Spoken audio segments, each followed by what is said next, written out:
Notre équipe se compose de Lutz Dirksen, de 9 accompagnateurs et de 3 caméramens.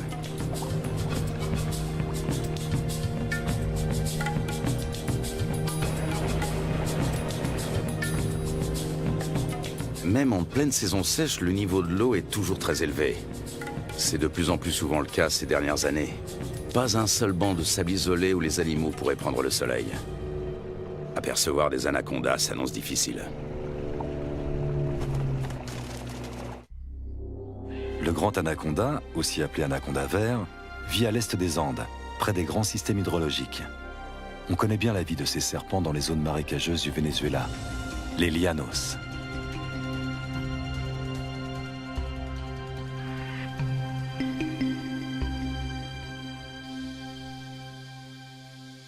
Là-bas, les anacondas mesurent rarement plus de 4,5 mètres de long. Leur proie préférée, ce sont les capybaras, les plus grands rongeurs au monde dont les dimensions peuvent atteindre celles d'un chien berger.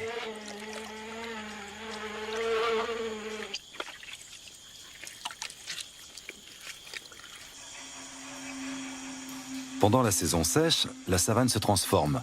Les lacs deviennent de vastes champs de boue durcie.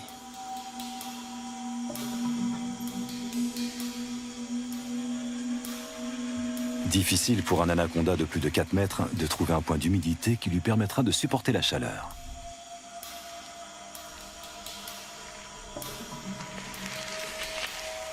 Les petits spécimens ont moins de mal à survivre.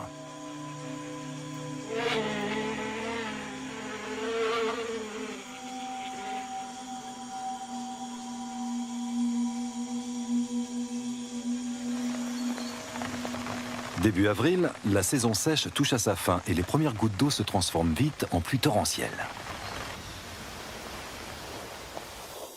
En à peine quelques jours, les étendues asséchées se gorgent d'eau.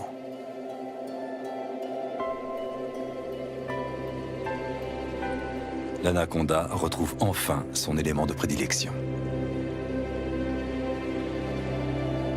De toutes parts, la savane verdit et renaît à la vie.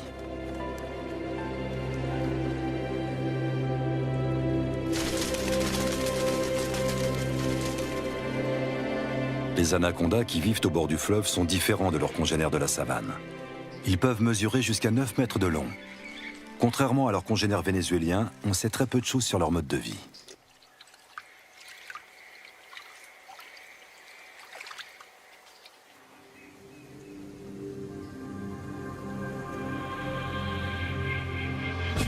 Notre première journée de voyage touche à sa fin à Riwa, le dernier village qui borde la rivière.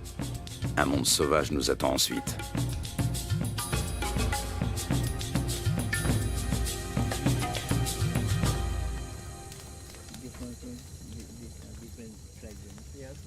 À la lueur du feu de camp, un vieux chasseur nous raconte la légende du matapi.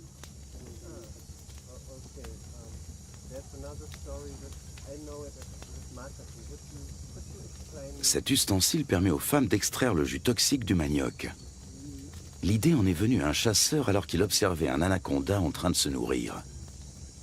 Il a conçu une clé faite de lianes qui imite les mouvements de contraction du serpent en train d'avaler sa proie.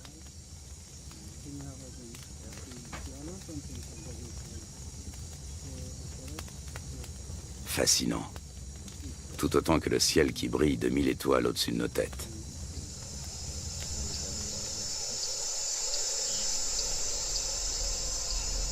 Le grand anaconda appartient à la famille des Boidae.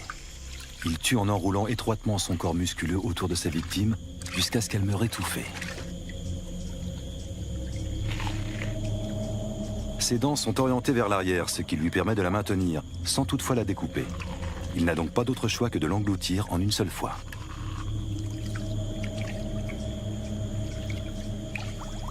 Sa mâchoire et son corps sont capables d'une extraordinaire dilatation.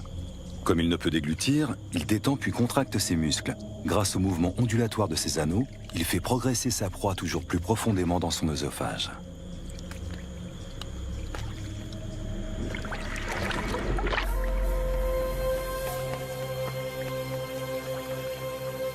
Un groupe de becs en ciseaux prend son envol dans la lumière du petit matin.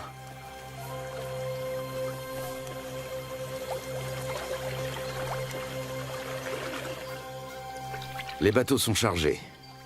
Un rapide petit déjeuner, puis il faut repartir.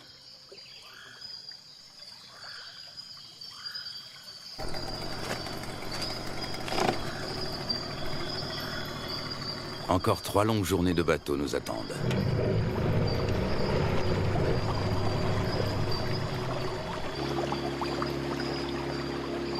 Notre objectif, un territoire inexploré situé en amont de la rivière.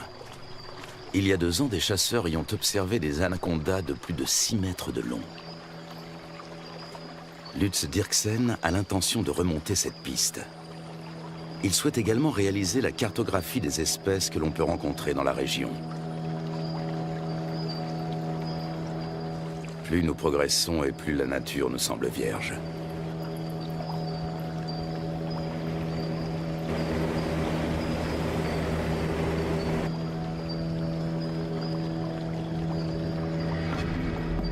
Avec un tel niveau d'eau, les caïmans noirs ont bien du mal à trouver un endroit où se prélasser.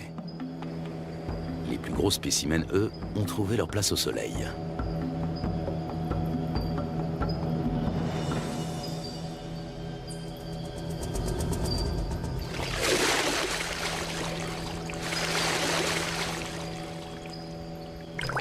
Le caïman noir est le plus gros prédateur du continent. Ses mensurations, 7 mètres de long pour 100 kilos. Des écailles viennent agrémenter sa tête et son dos.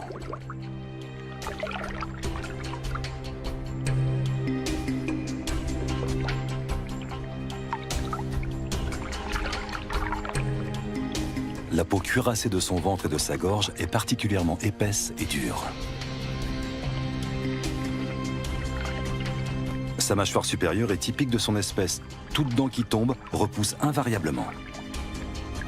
Les petits points qui ornent son museau sont autant de récepteurs ultrasensibles qui lui permettent de localiser ses proies. Au fil de l'évolution, les crocodiliens, dont font partie les caïmans, ont su imposer leur domination. Après plusieurs heures de trajet, une pause est la bienvenue. C'est Lutz Dirksen qui tient le journal de l'expédition. Ses observations précises sur les espèces rencontrées lui seront plus tard d'une grande utilité. Notre campement sur la rive a éveillé l'intérêt des caïmans. Prudemment, mais non sans une certaine curiosité, ils viennent y voir de plus près.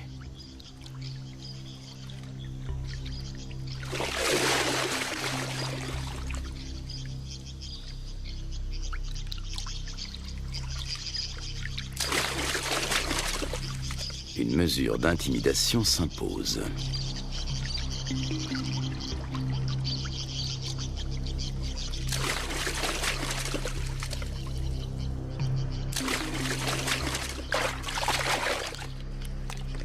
Dans l'eau, le caméraman se fait tout petit.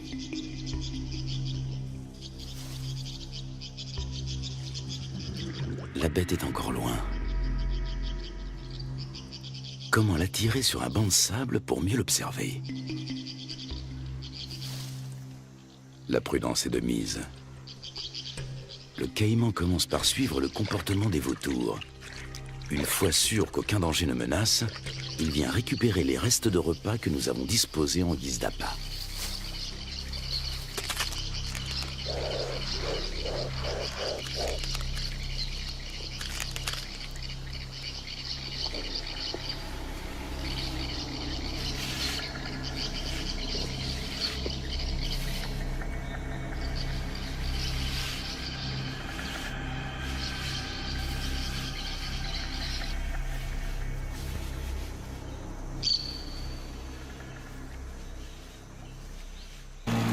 Le voyage reprend à bord de nos 3 bateaux.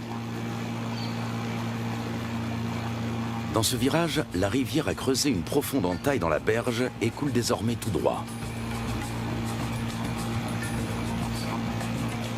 Des vestiges de l'ancienne berge se dressent encore au milieu du courant qui se renforce. Les moteurs des bateaux sont soumis à rude épreuve. Les limites des rivières sauvages varient souvent, formant de multiples bras morts et des étangs.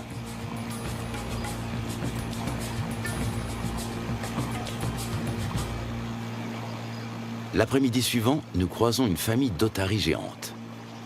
Les Indiens les attirent grâce à un cri bien particulier.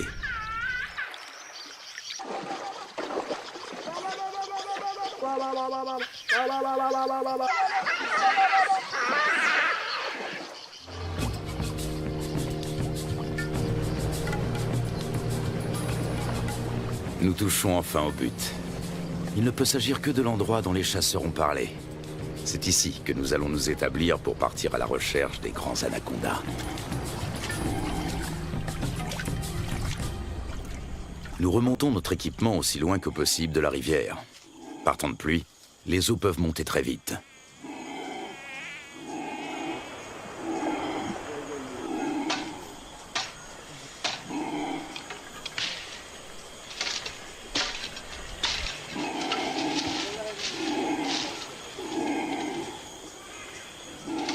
Sous les cris de protestation des singes hurleurs, nous installons 4 bâches imperméables.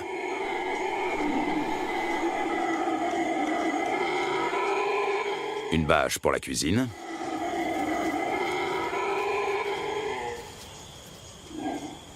Une pour l'équipement de tournage. Et 2 pour nos hamacs. Nous savons que les serpents et les scorpions aiment se glisser dans les poches et les bottes des hommes.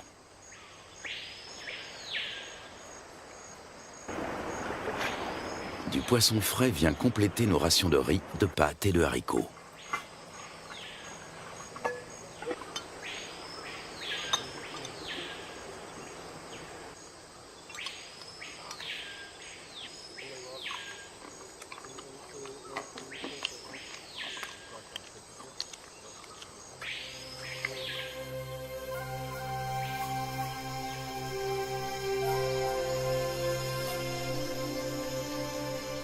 Nous sommes en route depuis maintenant plusieurs heures.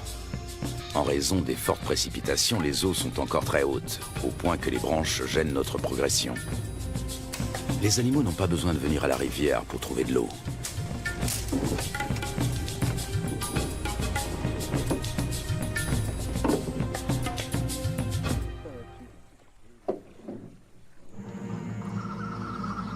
Durant la saison des pluies, les anacondas suivent l'eau jusque dans la forêt.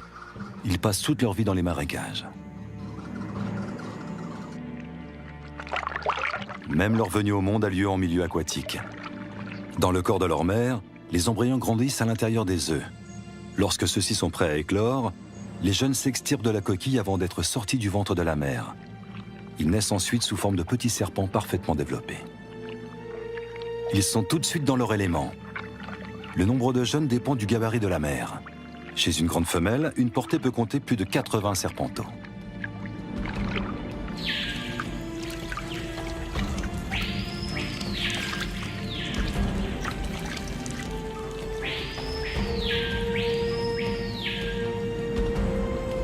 Selon les légendes indiennes, les petits dévoreraient leur mère.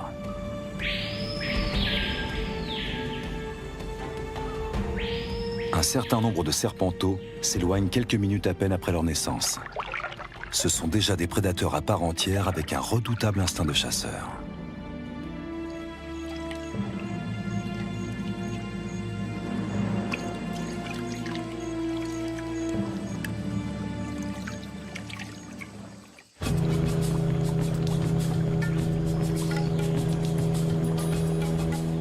Pour son bain de soleil, cette iguane a choisi une souche d'arbre. Nous tentons notre chance dans un petit cours d'eau.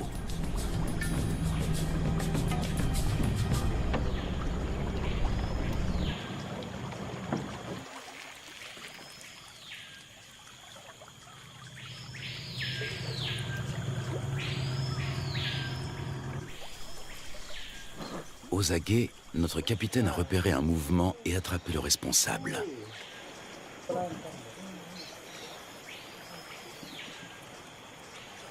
Un jeune anaconda. Il fait près d'1 mètre de long et est âgé de seulement quelques semaines. Sa première mue le rend quelque peu apathique.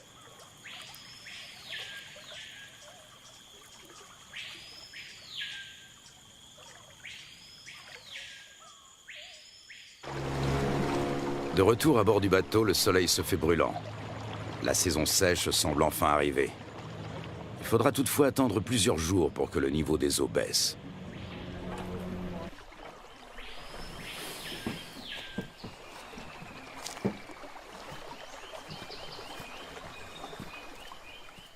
Pour se frayer un chemin sans machette, il faut suivre les pistes régulièrement empruntées par les animaux.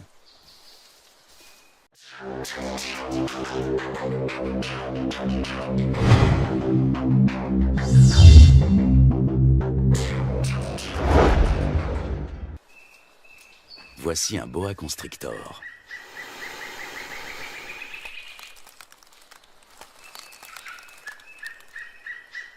Nous sommes trop grands pour lui servir de proie, mais cela ne l'empêche pas d'essayer de nous intimider. Lutz Dirksen connaît bien le comportement des serpents. D'une main experte, il attrape doucement mais fermement l'animal derrière la tête. Le boa constrictor est un cousin terrestre de l'anaconda. Celui-ci mesure près de 3 mètres. Il s'agit clairement d'une femelle.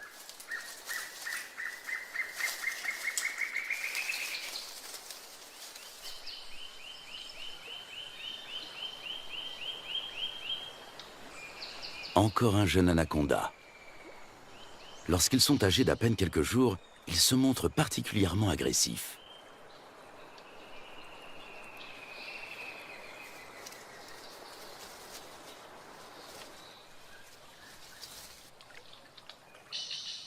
De retour au camp, Lutz Dirksen complète son journal.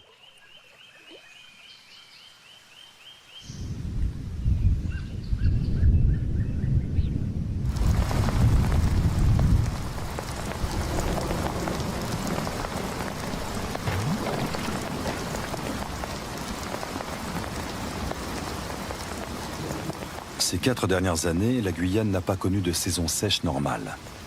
Le manioc a même pourri sur pied.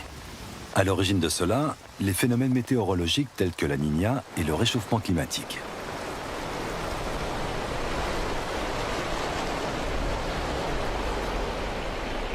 Des pluies torrentielles viennent grossir les cours d'eau. En quelques heures à peine, le niveau peut monter de plusieurs mètres.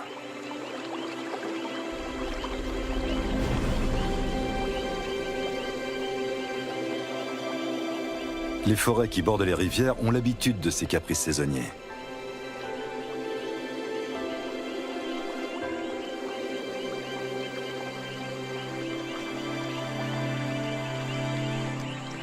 Les caïmans suivent eux aussi l'eau dans la forêt.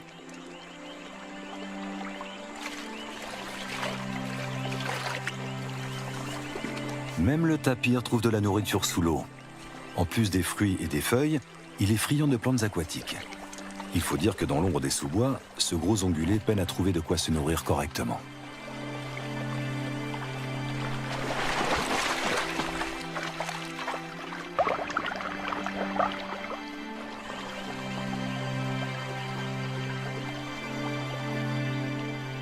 D'autres, en revanche, tentent d'éviter l'eau.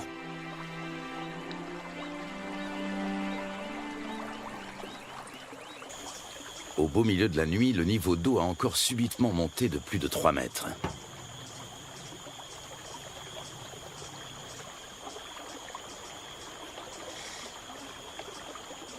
Nous sommes parvenus à mettre en lieu sûr la plupart de nos provisions, et surtout nos bateaux.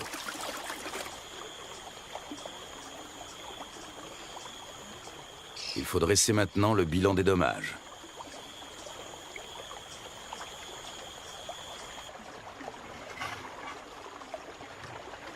Tout est humide, voire trempé. Même notre matériel de tournage doit être séché.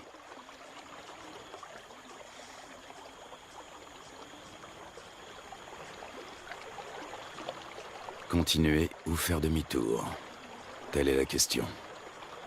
Si nous voulons rester, il nous faut un campement en amont des cascades.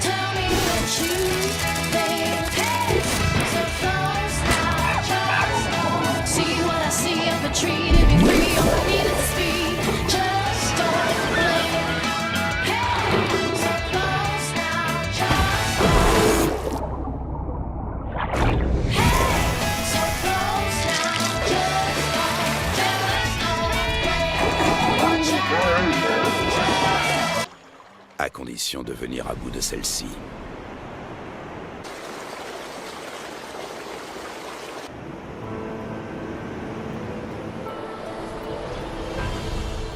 Rapides et cataractes sont fréquents en Guyane. Ils forment un habitat aquatique à part.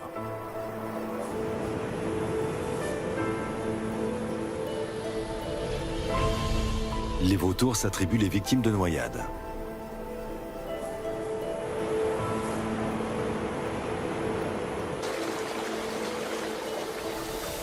Dans les zones plus paisibles, les hérons se régalent d'escargots et de petits poissons.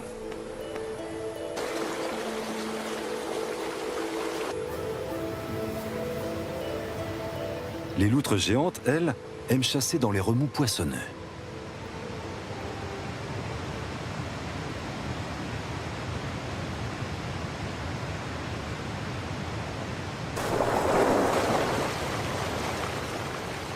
C'est là également que l'oiseau serpent vient pêcher de petits silures.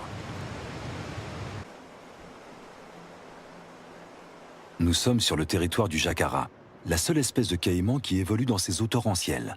Il est nettement plus petit que le caïman noir.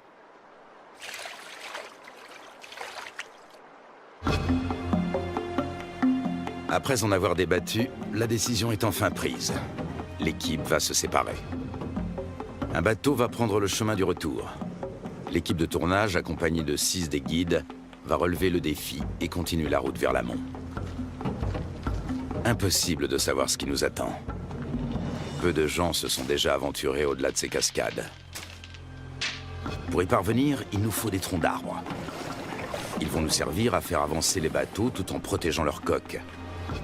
Chacun d'entre eux pèse près de 300 kilos.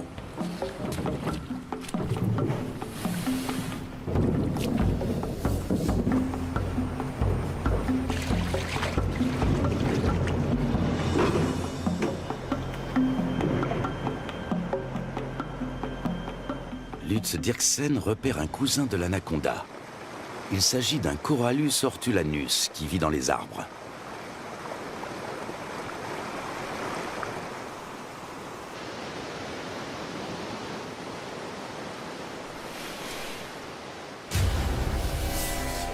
Ce boa de couleur verte est connu pour son agressivité, mais fort heureusement, il n'est pas venimeux. Lorsqu'il attaque, il se cramponne à sa proie.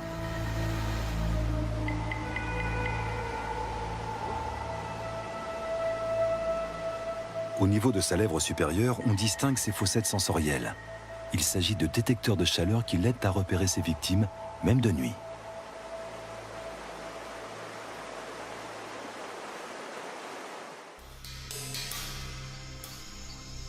L'anaconda aussi s'oriente grâce à la chaleur corporelle dégagée par ses proies lors de la chasse.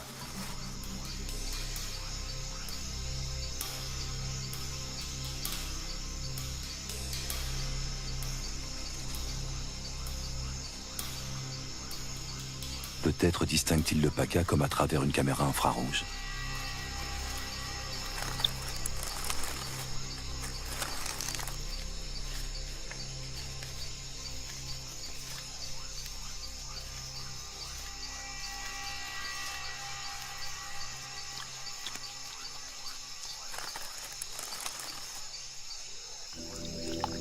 Le plus souvent, l'anaconda chasse en restant immobile sous l'eau, attendant qu'une proie arrive à sa portée. Seul son nez et ses yeux dépassent discrètement de la surface.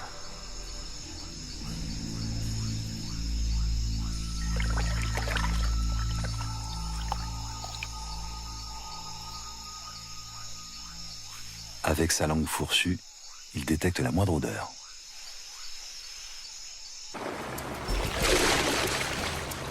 Nous progressons bien plus péniblement que nous ne l'avions imaginé. À la cascade succèdent des rapides, puis une nouvelle cataracte, puis encore des rapides. Impossible de naviguer, il y a trop de rochers sous l'eau. Le doute commence à s'installer.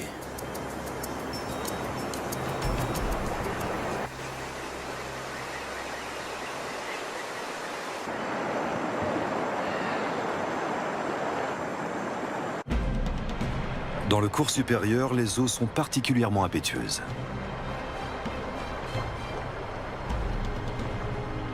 Jalonnés d'îlots et de rochers, de nombreux rapides se feraient un chemin à travers la contrée sauvage. Souvent, ils sont impraticables sur plusieurs kilomètres.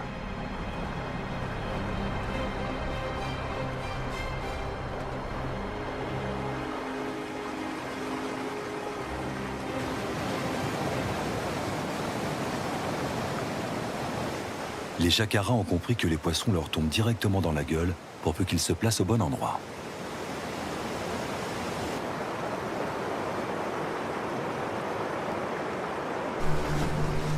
Au bout d'à peine quelques centaines de mètres, une nouvelle cataracte nous ferme le passage. Une fois de plus, impossible de passer.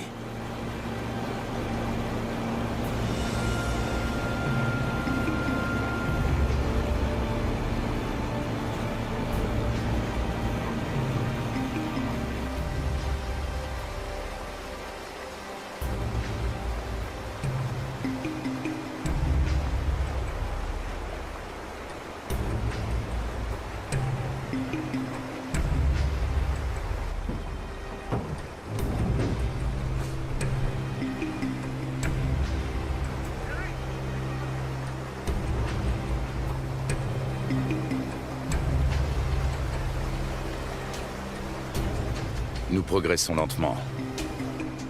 Souvent, la voie se referme et il faut rebrousser chemin pour tenter notre chance dans un nouveau bras.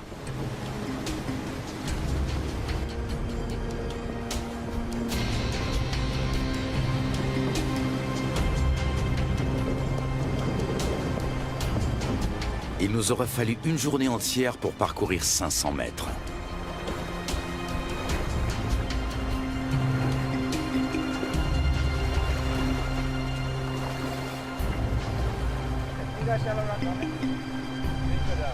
Alors que nous nous apprêtons à renoncer, le fleuve change de visage pour redevenir enfin navigable.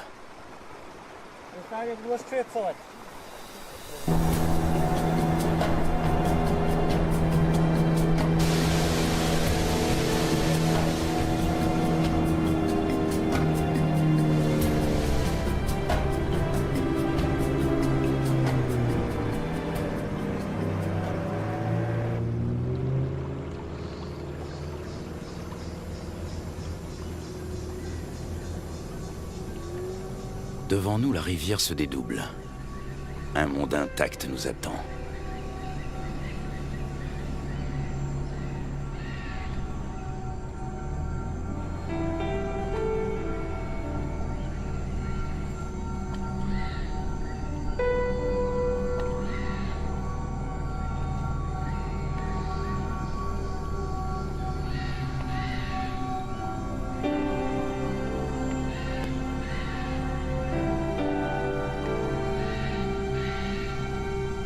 Le lendemain, un nouveau campement est monté.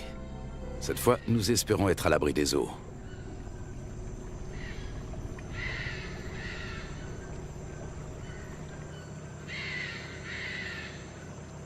Non loin de notre campement, nous tombons sur un groupe de capybaras. L'un d'entre eux arbore sur le flanc une tache rougeâtre qui ressemble fort à une morsure fraîche.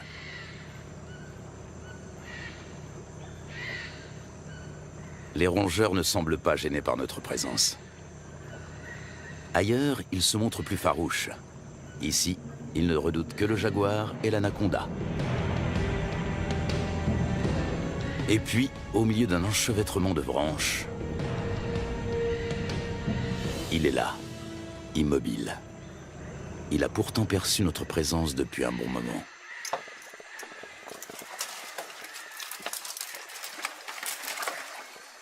Impossible de l'approcher.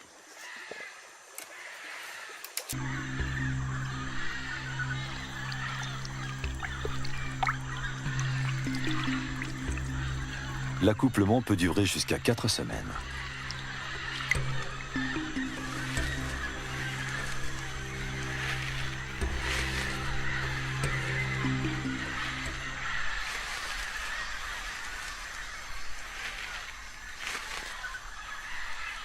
Les mâles repartent ensuite, chacun de leur côté.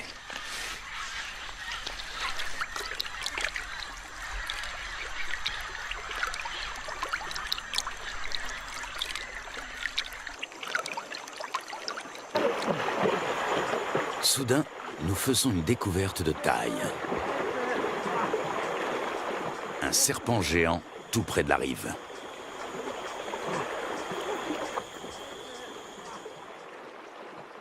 Même à 4, nous avons du mal à le maîtriser. Son corps n'est qu'un unique et gigantesque muscle d'acier flexible.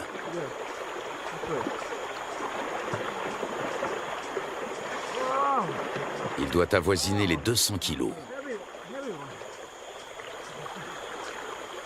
Il s'agit d'une femelle.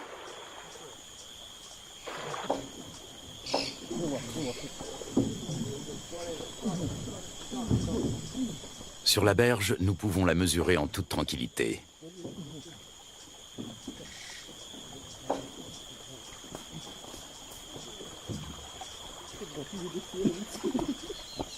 Un sac sur la tête devrait la calmer. Un moyen qui a fait ses preuves.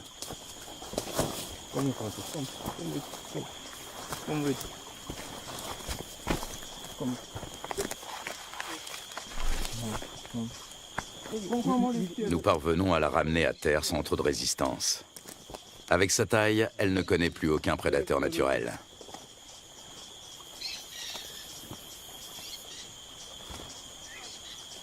Certes, elle n'est pas venimeuse, mais elle sait se défendre.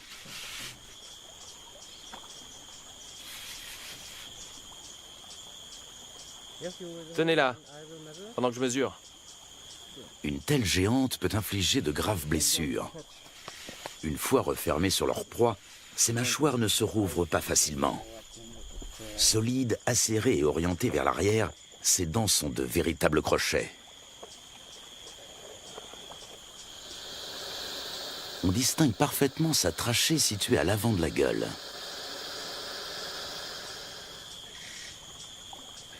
Elle lui permet de respirer pendant qu'elle avale lentement ses victimes.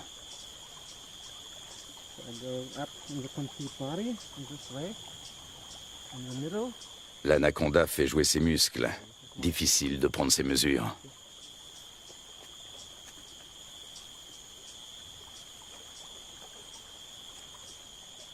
Cette femelle est nettement plus imposante que tous les autres anacondas que nous avons rencontrés au cours de notre voyage. Lutz doit s'y reprendre à plusieurs reprises.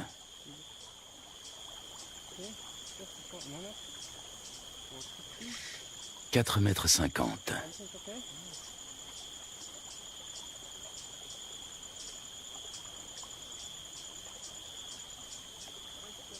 « 5,70 m. La bête mesure près de 6 mètres. Un sacré morceau.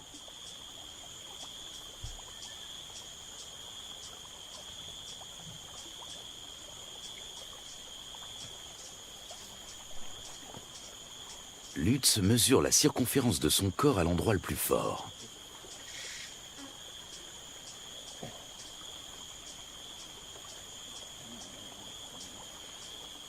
« 63 cm.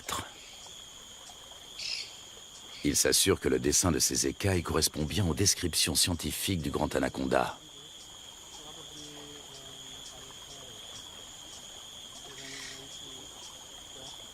Ces plaies proviennent d'un marsupial. Il arrive que l'anaconda se blesse pendant qu'il étouffe ses victimes.